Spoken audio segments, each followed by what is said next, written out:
কি নাম মা তোমার জানো? মারিয়া। কোন ক্লাসে পড়ো তুমি? ক্লাস 5 5 এ পড়ো। আচ্ছা বলেন তো ওনার কি হয়েছিল, আপনি বলেন ওর কি কি সমস্যা নিয়ে ওনার 1 গেছিলেন? বছর আগে তো পায়খানা পিত্ত, ওই পায়খানার রাস্তায় এরম আঙুলের ভিতর এরম বেরোয় আসতো, পিসাব খেতে গেলেও বেরোইতো। এবার ওই রক্ত পড়তো, সব সময় রক্ত পড়তো। পড়লি তাই এবার একটা কবিরাজের কাছে নিয়ে গেলাম। নিয়ে গেলে সে কবিরাজ কি দিয়ে আসেন কি ওষুধ পালা দিয়ে কেটে দিয়েছে, দিলি ওই জায়গায় ওষুধ লাগাই হ্যাঁ দিছিল, কেটে লাগাই দিছিল? দিয়েছে, হ্যাঁ। দিলি কেটে গিল, সেটা আর নেই, ছিল না। না থাকলে কিন্তু মেয়ের পায়খানা ওইভাবে অটো হইতো পায়খানা তখন আর প্রথম দিকে হচ্ছিল না। না, পরে অটো হইতো? হ্যাঁ হ্যাঁ, তাও পায়খানা একদম ক্লিয়ার পাতলা ভাবে হইতো না, পাতলা হয়ে সুই সুই হইতো, অল্প অল্প হইতো অল্প অটো? অল্প হইতো। দিন মনে হয় 10 বার 12 বার পায়খানায় যেত, কিন্তু পায়খানা হইতো না ক্লিয়ার ভাবে, কিন্তু অটো বেরোইতো। হ্যাঁ, পায়খানা রাস্তাটা চিকুন হয়ে গেছে। চিকন হয়ে গেছিল মানে? এবার তাই হ্যাঁ ডাক্তার, বড় ডাক্তারের কাছে আসিলাম। হ্যাঁ। ওই ডাক্তার সাহেব তখন হ্যাঁ হচ্ছে দেখে পরীক্ষা নিরীক্ষা করে দেখে আমার কাছে আসতে বলছিল। হ্যাঁ, তারপরে আমরা আপনার হচ্ছে মেয়ের পরীক্ষা নিরীক্ষা করে দেখে বলছি যে অপারেশন লাগবে। অপারেশন করা লাগবে, তাই এবার অপারেশন করেছি। এখন আল্লাহর রহমতে ভালো আছে। এখন এখন কয়বার পায়খানা এই দিনে? 2 বার হয়। হ্যাঁ, এখন সব দিক থেকে আল্লাহর রহমতে হ্যাঁ ভালো ভালো আছে। আছে। দর্শক উনি হচ্ছে ওনার এই একদম মাসুম বাচ্চা, মাত্র 10 বছর বয়স ওর। এই 10 বছর বয়সে ওনার আসলে ওর মেয়েটার প্রথমে হয়তো সে পায়খানা রাস্তায় একটু বেরিয়ে আসতো একটু, আমরা ধারণা করতেছি ওর হয়তো একটু রেকটাল মিউকোজাল ফোলাপ ছিল, সেখান থেকে 2-1 ফোঁটা রক্ত যেত। তো ভদ্রলোকদের বাড়ি হচ্ছে ঝিকরগাছা, ওনারা ওখান থেকে হচ্ছে একজন কবিরাজের কাছে গেছিলেন। কবিরাজ সাহেব হচ্ছে ওনার পায়খানার রাস্তায় সম্ভবত ওনারা যে আমরা কটন বাড দিয়ে আছে ওনারা এই ভিতরে ওষুধ লাগাই দিয়েছিল। তো ভিতরে ওষুধ লাগা দেওয়ার ফলে ওখানে যে অংশটা বাড়তে ছিল সেটা পুড়ে গেছে এবং ভিতরেও পুড়ে গেছিল। পুড়ে যাওয়ার ফলে ওখানে হচ্ছে একটা স্ট্রিকচার ডেভেলপ করে, একদম হচ্ছে পায়খানা রাস্তা ভিতরের দিকে বন্ধ হয়ে যায় 1 বছর আগে।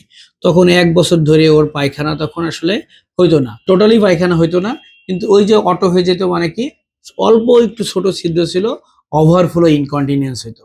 তার হচ্ছে ইনকন্টিনেন্স সে ধরে রাখতে পারতো না, তার ইচ্ছা মতো পায়খানা করতে পারতো না, ওখান থেকে অল্প অল্প সে চুয়ে চুয়ে আসতো, মানে ওইটা ভরে সবসময় ভরে থাকতো, অল্প অল্প একটু বেড়ে যাইতো। আর এটা তার হচ্ছে ওখানে ব্যথা হইতো। তারপরে আমাদের সিনিয়র কলিগের কাছে গেছিলেন, কলিগ হচ্ছে ওনার দেখার পরে উনি আমার কাছে রেফার করছিলেন।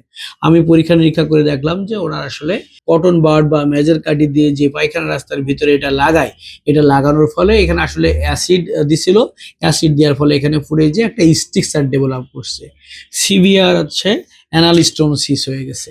একদম আমাদের হচ্ছে যে এই ছোট আঙ্গুলও ঢোকে না। তখন আমরা তার দেখে বললাম তার আসলে অপারেশন লাগবে। আমরা অপারেশন করে আমরা স্টিক করে দিয়েছি আল্লাহর রহমতে। এখন সে তার ওই আগের যে 8-10 বার পায়খানা হতো, পায়খানা মানে অটোমেটিক হয়ে যাইতো, যেটা সে নিজে কন্ট্রোল করতে পারতো না, সেই সমস্যাগুলো আল্লাহর রহমতে আর নাই। তো এই ধরনের সমস্যাগুলো আসলে কবিরাজের কাছে গিয়ে দেখেন, একটা ছোট্ট বাচ্চা মেয়ে তার কবিরাজের কাছে গিয়ে সেই 1 বছর ধরে সে অনেক কষ্ট করছে। কষ্ট করার পরে এসে এখন আল্লাহর রহমতে আমাদের কাছে আসছে এই ধরনের রোগ নিয়ে, আমরা সেই রোগ থেকে তাকে সুস্থ করে দিতে পেরেছি আল্লাহর রহমতে। আচ্ছা, এই যে 1 বছর কি স্কুলে যাইতো? যেত পেতো না, কিন্তু পরীক্ষার সময় একটু দিয়ে পাঠাতাম। 1 মাস জল- যেত, কিন্তু আবার যেত না। এইভাবে ধরো যাওয়া আসা করতো, কারণ পাশে তো কেউ বসতে বসতে পারতো না, পারতো না। বন্ধ বন্ধ বেরোইতো, হয়ে যাইতো। তার পাশে বেরোতে পারতো না, তাই ওই স্কুল কামাই দিতাম। এবার যখন পরীক্ষা হইতো তখন আবার একটু যেত, যেত। আচ্ছা তারপরে পরীক্ষা হয়ে গেলে আবার জাতি দিতাম না। আচ্ছা। এইভাবে এইবার এই এই যে 4 বছর। অপারেশন করার পরে এখন কি হচ্ছে, সে স্কুলে তো যেতে হ্যাঁ, পারতেছে, এখন তার এখন কোনো সমস্যা না, হচ্ছে না? এখন কোনো সমস্যা নেই, কোনো এখন ভালো। সমস্যা হচ্ছে না। আচ্ছা, এই যে আপনার মেয়ের, তার মানে কবিরাজের কাছে গিয়ে এই যে তার মেয়ের তো একটা ক্ষতি হয়ে গেছিল, তাই না? এখন তো আল্লাহর রহমতে ভালো আছেন, হ্যাঁ, কোনো এখন সমস্যা নেই। ভালো আছে আচ্ছা, আলহামদুলিল্লাহ। এটা কি আপনি দর্শকদের উদ্দেশ্যে কিছু বলতে চান কিনা এই ব্যাপারে? বলতে চান আর যেন কেউ ভুল না করে, কবিরাজের কাছে না যায়, এরকম বড় বড় ডাক্তারের কাছে আসতে হবে। 2 টাকা বেশি গেলেও ভালো হবে, ভালো হবে। কিন্তু ওই কবিরাজের কাছে যায় যে টাকা বেঁচে গেল, ওখানে যায়, কিন্তু এ করলে আর হবে না। আপনারা সবাই এরকম বড় বড় ডাক্তারের কাছে আসবেন, চিকিৎসা ধন্যবাদ করবেন। আছে আপনাকে। আচ্ছা, আপনার এই যে আপনার বাচ্চার এবং আপনার যে আমরা সাক্ষাৎকার নিলাম, এটা আমরা সামাজিক যোগাযোগ মাধ্যমে দিতে চাই, সামাজিক মানুষকে সচেতন করার জন্য। এক্ষেত্রে কি আপনাদের কোনো আপত্তি আছে না, কিনা? কোনো আপত্তি কোনো নেই আপত্তি আমাদের। নেই।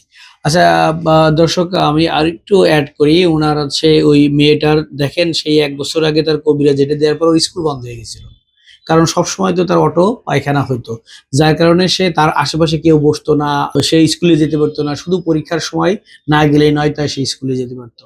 তার মানে তার লাইফটা একেবারেই হেল অবস্থায় হয়ে গেছিল। সো পায়খানার রাস্তায় এরকম সমস্যা হইলে অবশ্যই আপনারা একজন বিশেষজ্ঞ কলোরেক্টাল সার্জনের পরামর্শ নেবেন, নিয়ে চিকিৎসা করলে আল্লাহর রহমতে ভালো থাকবেন। সবাই সুস্থ থাকবেন, ভালো থাকবেন।